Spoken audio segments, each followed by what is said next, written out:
नमस्कार साथियों, मैं सुधीर चिंपा महाराजा गंगा सिंह विश्वविद्यालय के इतिहास विभाग से। देखिए, आज के वीडियो में हम नज़र डालेंगे भारतीय राष्ट्रीय कांग्रेस पर। देखिए, कांग्रेस के जो जनक माने जाते हैं वह है एलन ऑक्टेवियन ह्यूम। इन्हें हर्मिट ऑफ शिमला यानी शिमला का संत जो है वह भी कहा जाता है। यह स्कॉटलैंड के निवासी थे तथा महामंत्री के पद पर 1906 तक इन्होंने कार्य किया था।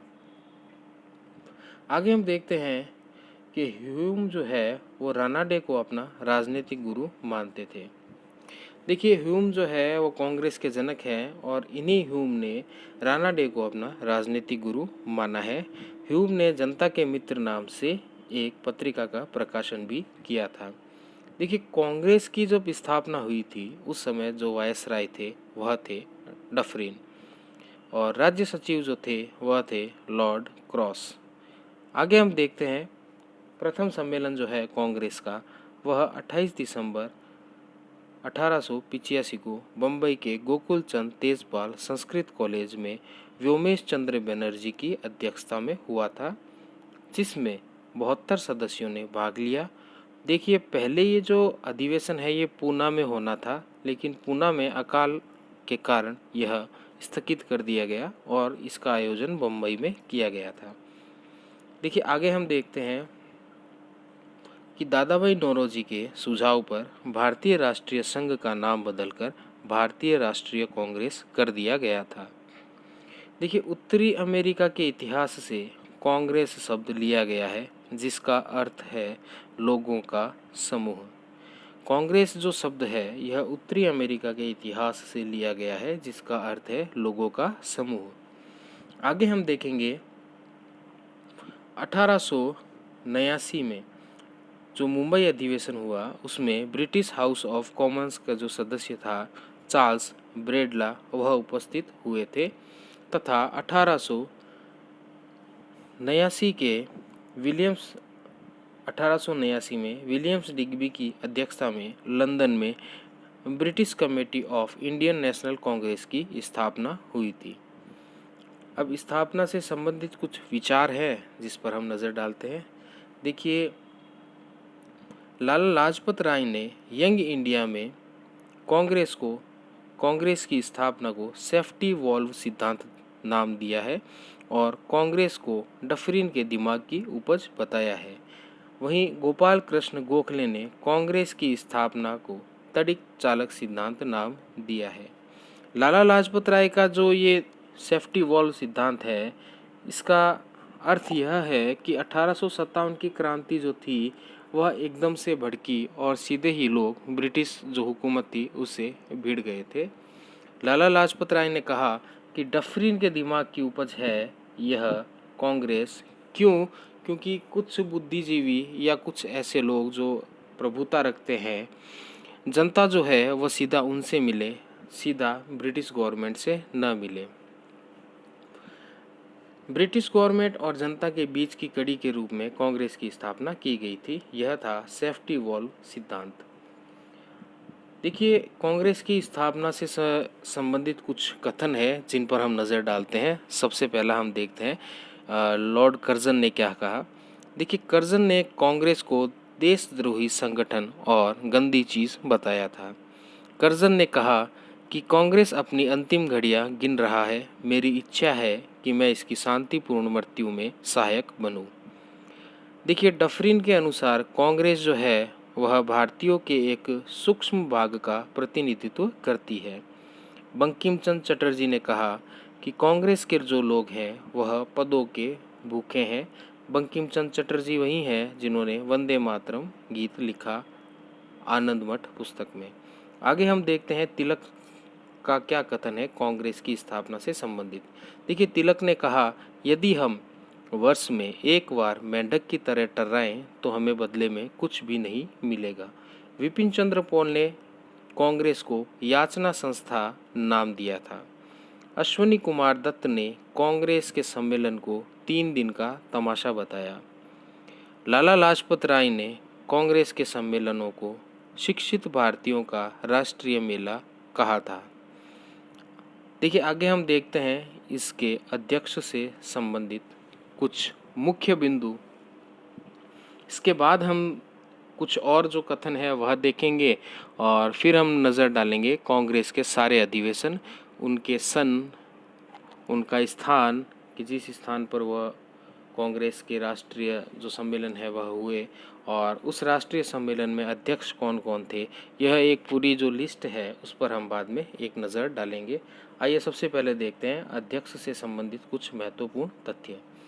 देखिए प्रथम जो अध्यक्ष बने प्रथम जो अध्यक्ष बने थे वह थे व्योमेश चंद्र बनर्जी। द्वितीय जो अध्यक्ष बने वह थे दादा भाई नौरोजी। तृतीय अध्यक्ष थे बद्रुद्दीन तैयब जी और चतुर्थ जो अध्यक्ष बने वह थे जॉर्ज यूले। देखिए गौर करने वाली बात यह है कि प्रथम 4 जो अधिवेशन हुए हैं उनमें जो 4 अध्यक्ष रहे हैं वह सारे अलग अलग संप्रदाय से हैं। देखिए सबसे पहले हुए बनर्जी, व्योमेश चंद्र बनर्जी, WC बनर्जी, यह बंगाली थे। दादा भाई नौरोजी यह पारसी थे। बदरुद्दीन तैयब जी मुस्लिम हैं और जॉर्ज यूले यह अंग्रेज था। आगे हम देखते हैं प्रथम महिला अध्यक्ष, यह थी एनी बेसेंट जो 1917 के कलकत्ता अधिवेशन में अध्यक्ष बनी थी। प्रथम भारतीय महिला अध्यक्ष सरोजिनी नायडू थी जो 1925 के कानपुर के अधिवेशन में अध्यक्ष बनी थी। कांग्रेस का सबसे कम उम्र का जो अध्यक्ष था वह था मौलाना अबुल कलाम आज़ाद। आगे हम देखते हैं सर्वाधिक बार अध्यक्ष बनने वाले कौन कौन थे, तो दादा भाई नौरोजी और पंडित जवाहरलाल नेहरू यह सर्वाधिक बार कांग्रेस के अध्यक्ष रहे और दादा भाई नौरोजी तथा पंडित जवाहरलाल नेहरू दोनों ही 3 बार कांग्रेस के अध्यक्ष रह चुके हैं। आगे हम नज़र डालेंगे स्वतंत्रता के समय कांग्रेस के अध्यक्ष कौन थे, वह थे राजेंद्र प्रसाद। और गांधी कांग्रेस के अध्यक्ष कब बने, 1924 में बेलगांव कर्नाटक के अधिवेशन में जो 39 अधिवेशन था। गांधी अपने जीवन काल में सिर्फ एक बार ही कांग्रेस के अध्यक्ष बने थे, वह था 1924 का बेलगांव का अधिवेशन। आगे हम नज़र डालते हैं सुभाष चंद्र बोस कांग्रेस अध्यक्ष कब बने, 1938 हरिपुरा में तथा 1939 त्रिपुरी के अंदर अध्यक्ष बने थे। देखिए आज़ादी के समय, स्वतंत्रता के समय और आज़ादी के समय अलग अलग है कि स्वतंत्रता जिस समय मिल रही थी उस समय जो अध्यक्ष थे वह थे राजेंद्र प्रसाद तथा जिस समय आज़ाद हो चुके थे हम उस समय जो अध्यक्ष बने वह थे JB कृपलानी। आइए आगे नज़र डालते हैं, कुछ और महत्वपूर्ण तथ्य हैं उन पर हम नज़र डालते हैं। देखिए 1896 के कलकत्ता अधिवेशन में बंकिम चंद्र चटर्जी ने वंदे मातरम गीत गाया था जो पुस्तक आनंद मठ से लिया गया है। आगे हम देखते हैं 1906 के कलकत्ता अधिवेशन में दादा भाई नौरोजी ने पहली बार स्वराज का उल्लेख किया था। आगे हम देखेंगे 1907 के सूरत अधिवेशन में कांग्रेस का प्रथम विभाजन हुआ था जिसकी अध्यक्षता रास बिहारी घोष ने की थी। आगे हम देखते हैं 1911 के कलकत्ता अधिवेशन में रविंद्रनाथ ने जन गण मन गाया था और इसकी अध्यक्षता की थी विशंधर नारायण ने। आगे हम देखते हैं 1916 के अधिवेशन जो लखनऊ में आयोजित हुआ उसमें कांग्रेस एवं मुस्लिम लीग ने लखनऊ समझौता पारित किया था। इसकी अध्यक्षता है वो की थी अंबिका चरण मजूमदार ने। आगे हम देखेंगे 1929 के लाहौर अधिवेशन की अध्यक्षता जवाहरलाल नेहरू ने की। इसमें कांग्रेस का जो लक्ष्य है वह पूर्ण स्वराज का लक्ष्य रखा गया था। आगे हम देखेंगे 1931 के कराची अधिवेशन में मौलिक अधिकारों का प्रस्ताव पारित हुआ था। आगे हम देखेंगे कांग्रेस का ब्रिटिश सरकार की युद्ध नीतियों का जो विरोध में त्यागपत्र दिया गया था वह था 1939 में। देखिए 1939 में कांग्रेस ने एक अखिल भारतीय स्तर पर सरकार बनाई थी और जिस समय द्वितीय विश्व युद्ध प्रारंभ हो चुका था। उस समय सरकार से नहीं पूछा गया, भारतीयों से बिना पूछे ही उन्हें द्वितीय विश्व युद्ध में धकेल दिया गया था, जिसके विरोध में कांग्रेस ने त्यागपत्र दे दिया था। आगे हम देखेंगे मुस्लिम लीग के द्वारा मुक्ति दिवस मनाया गया 22 दिसंबर 1939 को। देखिए, कांग्रेस ने जब सामूहिक त्यागपत्र दिया तो मुस्लिम लीग बड़ी खुश हुई और उन्होंने उस दिन को मुक्ति दिवस के रूप में मनाया था। देखिए, लीग ने एक अपनी कार्रवाई की थी जिसे डायरेक्ट एक्शन डे या सीधी कार्रवाई दिवस कहा जाता है। वह था 16 अगस्त 1946 को। इस दिन जो है वह नोआखली के अंदर कलकत्ता में बहुत ही भयानक दंगे हुए थे, जिसमें हजारों की संख्या में लोग मारे गए थे। आगे हम देखते हैं उदारवादी युग। देखिए, कांग्रेस का जो उदारवादी युग था वह था 1885 से 1905 तक का काल, जो उदारवादियों का काल था। इसमें सारे ही जो नेता थे वह उदारवादी थे। आगे हम देखेंगे उग्रवादी युग, जो 1905 से 1919 तक चला, जिसके अंदर सारे नेता उग्रवादी थे, जैसे बाल गंगाधर तिलक। आगे हम देखते हैं गांधी युग। देखिए, गांधी का जो युग है वह 1919 से प्रारंभ होकर उनकी मृत्यु 1947 तक चलता है। आगे हम देखेंगे उग्रवादी युग के बारे में। कुछ कथन है। देखिए, अनुनय विनय की नीति को राजनीतिक भिक्षावृत्ति कहते थे उग्रवादी लोग। अरविंदो घोष ने न्यू लैम्प्स फॉर ओल्ड में नई पीढ़ी को आगे आने का आह्वान किया था। देखिए, आगे हम देखेंगे कि प्रमुख नेता कौन कौन थे उग्रवादियों के। लाला लाजपत राय, बाल गंगाधर तिलक, विपिन चंद्र पाल तथा अरविंदो घोष, जिन्हें हम लाल, बाल तथा पाल कहते हैं। लाल, बाल तथा पाल कहते हैं। यह उग्रवादी नेता थे। आइए अब एक लिस्ट है जिस पर हम नज़र डालते हैं, जिसमें कांग्रेस के सारे अधिवेशन, अधिवेशन का साल, अधिवेशन का स्थान तथा उसके अध्यक्ष। देखिए, कांग्रेस का जो सबसे पहले अधिवेशन हुआ था वह 28 दिसंबर, डेट देखी थी हमने, 1885 को हुआ था। यहाँ हम सीधा उसका साल देखेंगे कि 1885 को मुंबई में व्योमेश चंद्र बनर्जी यानी WC बनर्जी की अध्यक्षता में कांग्रेस का प्रथम अधिवेशन हुआ, जिसमें 72 प्रतिनिधियों ने भाग लिया तथा 9 प्रस्ताव इसमें पारित किए गए थे। देखिए, आगे हम देखेंगे द्वितीय अधिवेशन जो है वह 1886 में कलकत्ता में आयोजित किया गया था और इसके अंदर कांग्रेस तथा नेशनल कॉन्फ्रेंस को आपस में मिला दिया गया था। दादा भाई नौरोजी ने इसकी अध्यक्षता की थी, हम देख चुके हैं। तीसरा जो अधिवेशन है वह 1887 में मद्रास में बदरुद्दीन तैयब जी की अध्यक्षता में हुआ और यह प्रथम मुस्लिम अध्यक्ष बने थे। चौथा जो अधिवेशन है वह 1888 में इलाहाबाद में आयोजित किया गया, जिसकी अध्यक्षता जॉर्ज यूले ने की और यह प्रथम अंग्रेज अध्यक्ष बने थे। पांचवा अधिवेशन 1889 में विलियम वेडरबर्न की अध्यक्षता में किया गया था, जिसमें पहली बार महिलाओं ने भाग लिया। छठा अधिवेशन 1890 में कलकत्ता में फिरोज शाह मेहता की अध्यक्षता में आयोजित किया गया था, जिसके अंदर कामिनी गांगुली जो है, जो प्रथम महिला स्नातक थी, उसको सम्मानित किया गया था। आगे हम देखेंगे सातवां अधिवेशन जो 1891 में नागपुर में आयोजित किया गया, जिसकी अध्यक्षता P आनंद चारलू ने की थी और इसी अधिवेशन में कांग्रेस के नाम के आगे राष्ट्रीय शब्द जोड़ दिया गया था तथा कांग्रेस का खुद का संविधान पास किया गया था। आगे हम देखेंगे आठवां अधिवेशन 1892 में जो इलाहाबाद में आयोजित किया गया तथा उसकी अध्यक्षता व्योमेश चंद्र बनर्जी ने की। देखिए, व्योमेश चंद्र बनर्जी ने प्रथम और 8th ये दो जो हैं अधिवेशन उनमें अध्यक्षता की थी। आगे हम देखेंगे नवा अधिवेशन, यह 1893 में लाहौर में आयोजित किया गया, जिसकी अध्यक्षता दादा भाई नौरोजी ने की तथा इस अधिवेशन में सिविल सेवा परीक्षा भारत में करवाने की मांग की गई थी। अगला अधिवेशन है नंबर 10 1894 में जो मद्रास में आयोजित किया गया, जिसकी अध्यक्षता अल्फ्रेड वेब ने की थी और इसके अंदर ब्रिटिश सांसदों ने भाग लिया था।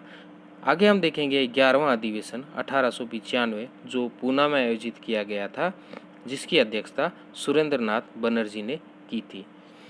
आगे हम देखेंगे 12 नंबर का अधिवेशन जो 1896 में आयोजित किया गया था कलकत्ता में, जिसकी अध्यक्षता मोहम्मद रहीमतुल्लाह सयानी ने की थी और पहली बार 1886 में कांग्रेस के इस अधिवेशन में वंदे मातरम गाया गया तथा दादा भाई नौरोजी के धन निष्कासन के सिद्धांत को स्वीकार किया गया था। देखिए आगे हम देखेंगे नंबर 13 1897 स्थान था अमरावती का तथा इसकी अध्यक्षता की थी शंकरन नायर ने। नंबर 14 पर जो अधिवेशन है वह 1898 में मद्रास में आयोजित किया गया, जिसकी अध्यक्षता आनंद मोहन बोस ने की थी। 15वां अधिवेशन 1899 में लखनऊ में आयोजित किया गया, जिसकी अध्यक्षता रमेश चंद्र दत्त ने की थी। 16वां अधिवेशन सन 1900 में लाहौर में आयोजित किया गया, जिसकी अध्यक्षता नारायण गणेश चंद्रवरकर ने की थी। आगे हम देखेंगे नंबर 17 1901 में आयोजित 17वां अधिवेशन कलकत्ता में आयोजित किया गया था, जिसकी अध्यक्षता दिनेश सी वाचा ने की थी।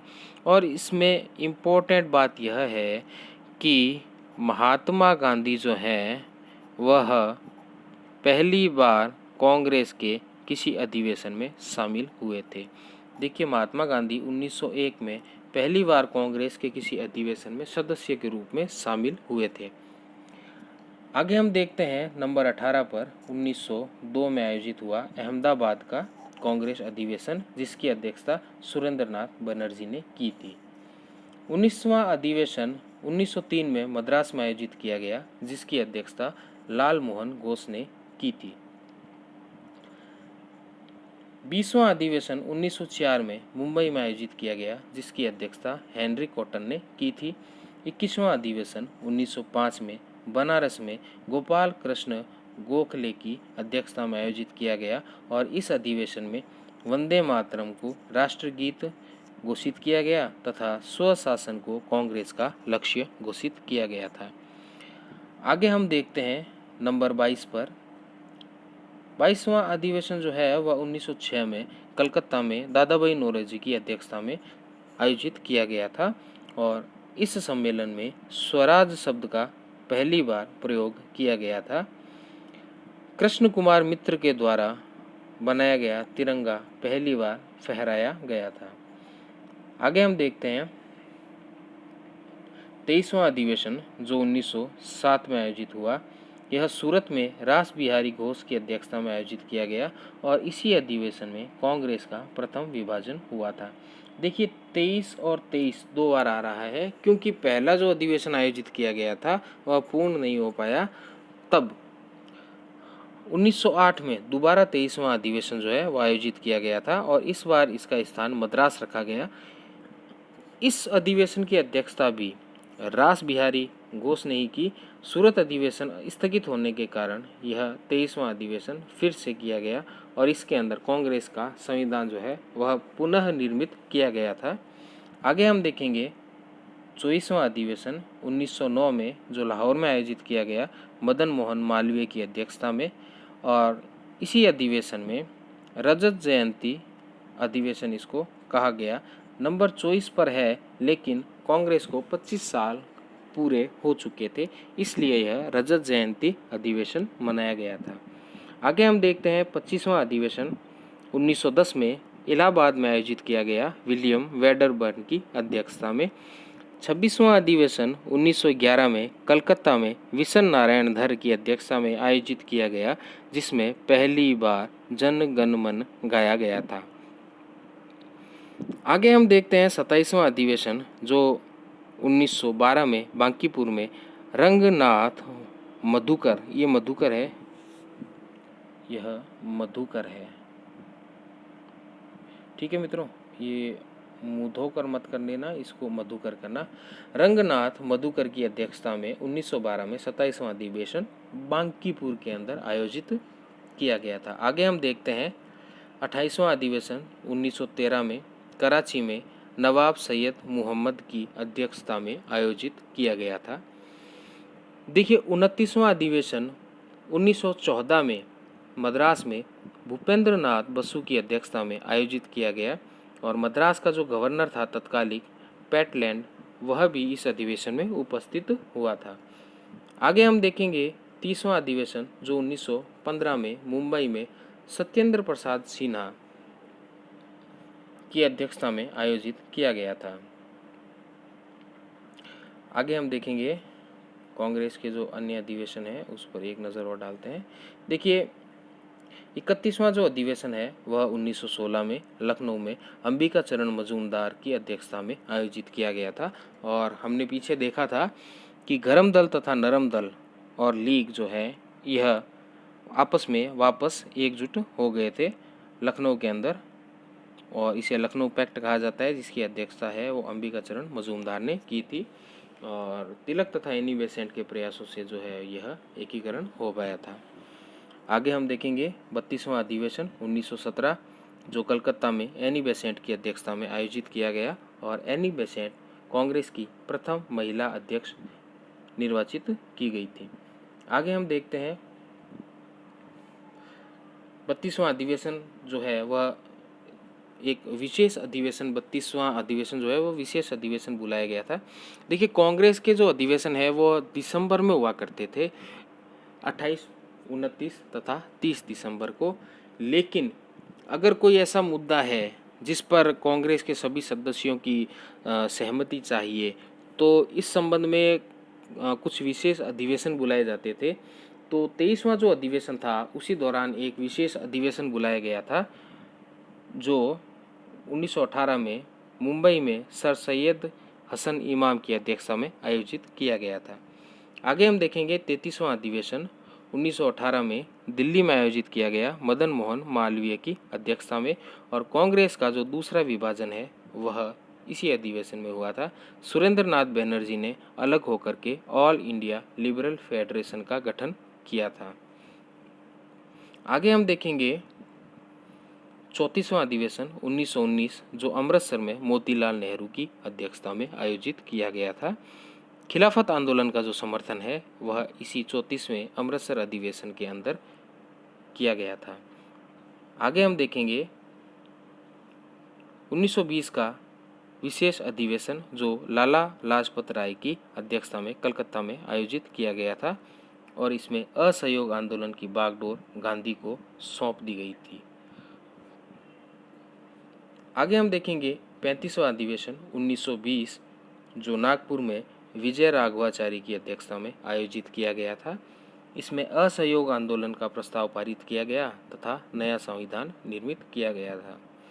आगे हम देखेंगे 36वां अधिवेशन 1921 अहमदाबाद में हकीम अजमल खां की अध्यक्षता में आयोजित इस अधिवेशन में अध्यक्ष CR दास चुने गए थे, परंतु उन्हें जेल हो जाने के कारण इसकी अध्यक्षता हकीम अजमल खां द्वारा की गई थी।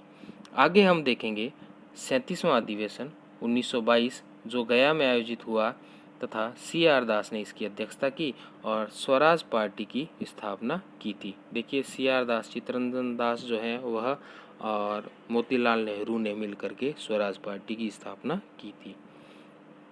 आगे हम देखेंगे 1923 का विशेष अधिवेशन जो दिल्ली में मौलाना आज़ाद की अध्यक्षता में आयोजित किया गया था, जिसमें कांग्रेस का सबसे युवा अध्यक्ष बने थे मौलाना आज़ाद।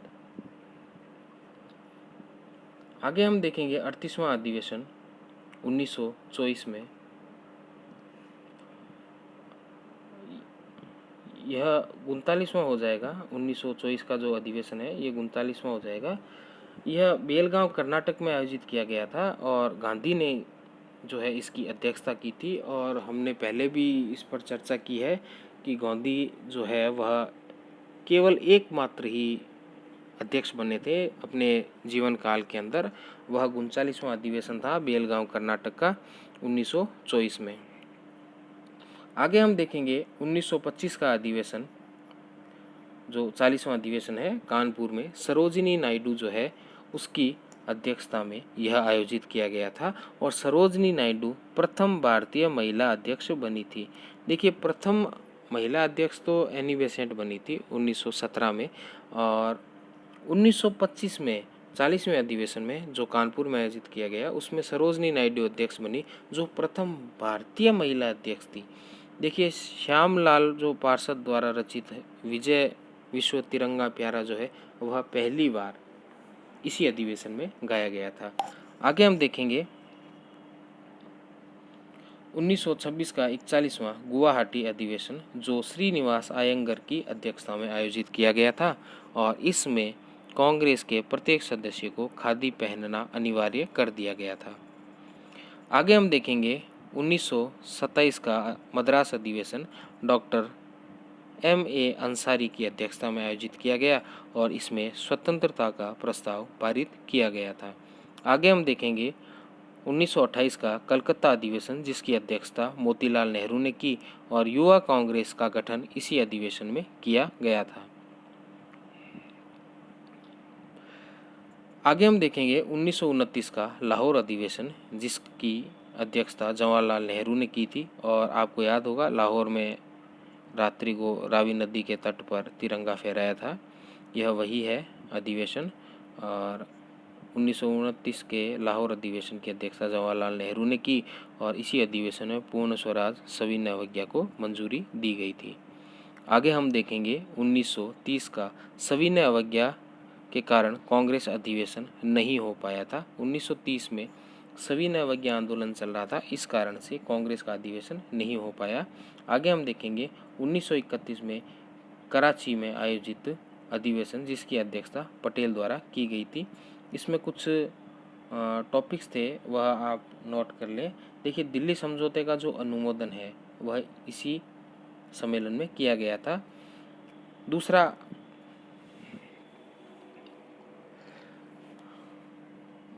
मूल अधिकार का जो प्रस्ताव है वह और राष्ट्रीय आर्थिक कार्यक्रम है उसकी स्थापना भी इसी अधिवेशन में की गई थी। आगे हम देखेंगे 1932 का दिल्ली अधिवेशन, जिसकी अध्यक्षता अमृत राव रणछोड़दास ने की थी। इसके अध्यक्ष तो मदन मोहन मालवीय बनाए गए थे, किंतु मालवीय के जेल में होने के कारण इसकी अध्यक्षता जो है वह रणछोड़दास ने की थी।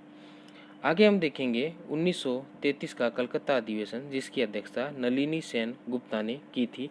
मालवीय के जेल में होने के कारण नलिनी सेन गुप्ता ने इसकी अध्यक्षता की थी और यह कांग्रेस की अंतिम महिला अध्यक्ष थी अधिवेशन के दौरान। आगे हम देखेंगे 1934 का बम्बई अधिवेशन, जिसकी अध्यक्षता डॉक्टर राजेंद्र प्रसाद ने की थी। देखिए, कांग्रेस जो है वो समाजवादी पार्टी की स्थापना इसमें कर दी गई थी। कांग्रेस समाजवादी पार्टी की जो स्थापना है वह 1934 के बम्बई अधिवेशन में की गई, जिसकी अध्यक्षता राजेंद्र प्रसाद ने की थी। आगे हम देखेंगे 1936 का, देखिए 35 में अधिवेशन नहीं हुआ है, ये गौर कीजिएगा। 1936 का लखनऊ अधिवेशन, जिसकी अध्यक्षता जवाहरलाल नेहरू द्वारा की गई थी और इसमें समाजवाद कांग्रेस का जो लक्ष्य है वह घोषित कर दिया गया था। देखिए, 1936 में दो अधिवेशन हो रहे हैं। 1936 में हुआ 50वां जो अधिवेशन है, जिसे हम फैजपुर में आयोजित किया गया था महाराष्ट्र में, जिसकी अध्यक्षता जवाहरलाल नेहरू ने की थी और इसी अधिवेशन में स्वर्ण जयंती अधिवेशन मनाया गया था और प्रथम ग्रामीण अधिवेशन था यह आज तक जितने भी इस 50वें अधिवेशन से पहले जितने भी अधिवेशन हुए वह लगभग शहरों में हुआ करते थे, लेकिन यह पहला अधिवेशन था जो महाराष्ट्र के फैजपुर नामक ग्रामीण इलाके में आयोजित किया गया था। आगे हम देखेंगे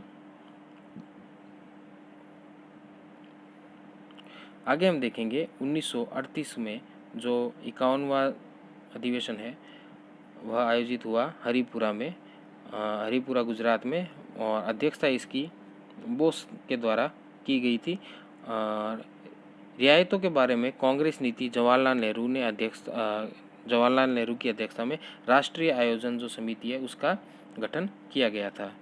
आगे हम देखते हैं 1939 का त्रिपुरी अधिवेशन जो मध्य प्रदेश में आयोजित किया गया। इसमें पुनः सुभाष चंद्र बोस अध्यक्ष बने और गांधी के विरोध के कारण उन्होंने इस्तीफा दे दिया था। शेष कार्यकाल जो है वह राजेंद्र प्रसाद ने पूर्ण किया था।